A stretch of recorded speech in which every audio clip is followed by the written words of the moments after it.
siquiera estamos hablando de la relajación, aunque empleemos mucho la palabra. Cuando decimos relajación, alguien dice, me tengo que relajar. Realmente, a veces de lo que está hablando es de irse a tomar unas copas con los amigos, o de ponerse a ver un rato la televisión, o de ir a una película divertida, o alguna cosa así, eso está bien. En el lenguaje ordinario así llamamos relajación, lo llamamos eso. El lenguaje técnico, relajación, es un estado mental, es un sentimiento. El sentimiento de relajación es lo contrario al sentimiento de angustia. El sentimiento de angustia es la impresión de que algo terrible va a pasar de un momento a otro. La persona ansiosa, la ansiedad, es una expectativa temerosa. Algo terrible va a pasar en algún momento dentro de poco. La angustia es lo mismo, pero más presente. No es que vaya a pasar algo terrible, es que ya está pasando algo terrible. Uno está viviendo algo terrible en el momento actual. Y estos estados de ansiedad y de angustia producen inmediatamente unos mecanismos de defensa. Unos mecanismos de defensa son actividades mentales, inconscientes, automáticas, involuntarias, que se producen para evitar darse cuenta, de alguna manera protegerse del sufrimiento que da la ansiedad y la angustia. Por ejemplo, un mecanismo de defensa muy conocido es la fobia. La fobia o la evitación. En una situación en la que me pongo ansioso, pues la mejor manera de defenderme de esa experiencia es marchar. Yo estoy, por poner un ejemplo teórico, no es cierto, no va a pasar, pero supónganse que estamos aquí y yo me siento muy ansioso con ustedes. Me pongo muy ansioso, no puedo soportar la ansiedad y recurro al mecanismo de defensa de evitación. Cojo, me marcho, me voy, les dejo. Con lo cual, me he librado de la ansiedad, pero he creado un conflicto con el medio. Porque me temo que todos ustedes se enfadarían mucho conmigo, dirían esto pero ¿qué es? ¿Qué barbaridad? ¿Qué horror? ¿Qué mala gente? Y estos conflictos con el medio crean una reactivación o una internalización del conflicto interno, del conflicto psíquico. El profesor se va a quedar completamente acomplejado, amargado, culpabilizado, dando vueltas, qué horrible fracaso tuvo, que no fue capaz de hablar con la audiencia porque se puso nervioso, y esto va a perpetuar el estado de ansiedad. Quiero que vean cómo se hace para estar ansioso. No es fácil estar ansioso. Yo no sé si alguno de ustedes ha tenido alguna vez episodios de ansiedad, más o menos intensos, se ha sentido ansioso alguna vez. No es nada fácil. Es fácil tener un episodio de ansiedad, es fácil tener miedo. Siempre que vemos un peligro nos entra la emoción de miedo. Siempre que nos imaginamos un peligro que no exista, también tenemos la impresión de miedo. Siempre que hay algo dentro de nosotros que no encaja bien, aunque no sepamos muy bien lo que es, tenemos la impresión que entonces llamaríamos de ansiedad. La impresión de angustia se puede tener incluso químicamente.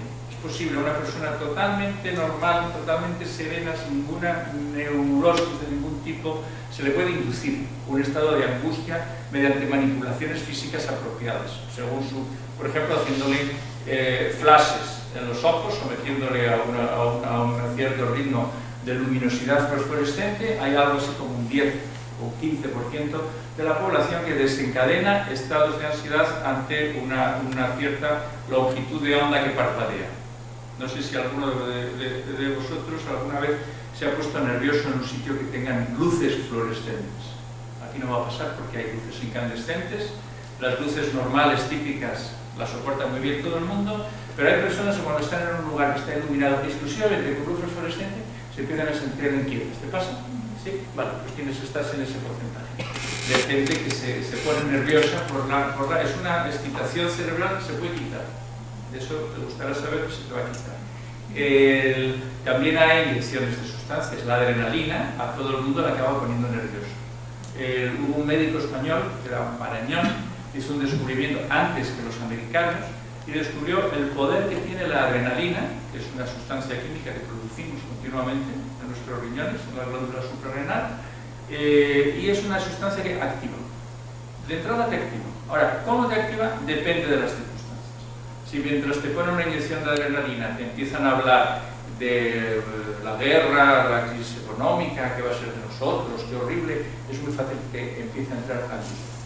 Si no te hubieran puesto la inyección de adrenalina, te podría preocupar más o menos, pero no tendrías la experiencia de angustia. Potencia el efecto psicológico de los contenidos mentales. Si hablamos de un contenido mental, Marañón lo hizo, pues se ingresó a una pobre señora, le inyectó adrenalina y entonces empezó a hablar de una desgracia que le había ocurrido a su hijo y al hijo de la señora, y la señora tuvo una crisis de angustia, con llanto, se puso fatal, y lo hizo con un amigo suyo también, le puso una inyección de adrenalina y empezaron a hablar de política. Esto estamos en 1920, pues debería ser la situación como la misma de ahora, porque al poco tiempo de hablar de política, el amigo, que era un hombre muy ecuánime, muy sereno, empezó a enfadarse, se puso furioso, tuvo un ataque de ira. Son los ataques psicológicos o los procesos psicológicos dependen del contenido mental que uno tenga, pero la activación de esos estados es química, depende de la actividad de la adrenalina. O sea que cualquiera de nosotros podemos tener un ataque de ansiedad. Lo que ocurre es que se nos pasa. Lo normal es que se nos pasa. Cuando la circunstancia ha pasado, cuando uno ya no está dándole vueltas al problema, o no solamente no está dando vueltas, o el problema se ha hecho tan crónico que ya se nos ha olvidado y no nos importa. ¿Sabéis? Hay relatos de gente, soldados famosos que estaban en medio del campo de batalla, les caían las bombas alrededor, les silbaban los cañonazos y seguían charlando tranquilamente, no les importaba en absoluto. Napoleón era uno de esos que decían que tenía un valor excepcional. Creo que más que valor, sí, valor excepcional, pero además que estaban tan acostumbrados ya a pasar miedo que se les había pasado, ya no sentían. La angustia es totalmente temporal. ¿Y por qué hay gente que la mantiene? Porque se produce un círculo vicioso. Se produce un círculo vicioso que empieza a dar vueltas y cada vez se mantiene más. Las técnicas de meditación actúan en dos sitios. Actúan primero directamente sobre la ansiedad. Inducen un estado que es un estado antagónico. Es un estado, en cierta forma, complementario. Es un estado nulificador. Es un estado que produce la detoxificación, la eliminación de la ansiedad. No porque luche contra ella. Supongan que la ansiedad está aquí y el estado de calma empieza a aumentar hasta que llega a un punto en que empata con el de ansiedad y se equilibra. No lucha contra la ansiedad, simplemente la sustituye.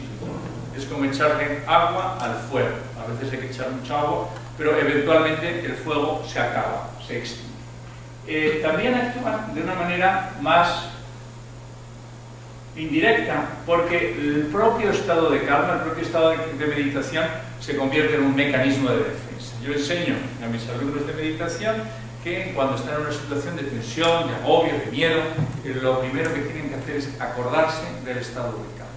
Es su mecanismo de defensa, su mecanismo para evitar o para defenderse. No es salir corriendo, no es empezar a obsesionarse, no es hacer un shock. ¿A alguien le ha pasado alguna vez quedarse en blanco? Está en un momento ansioso. A todos los estudiantes alguna vez les ha pasado en un examen quedarse en blanco.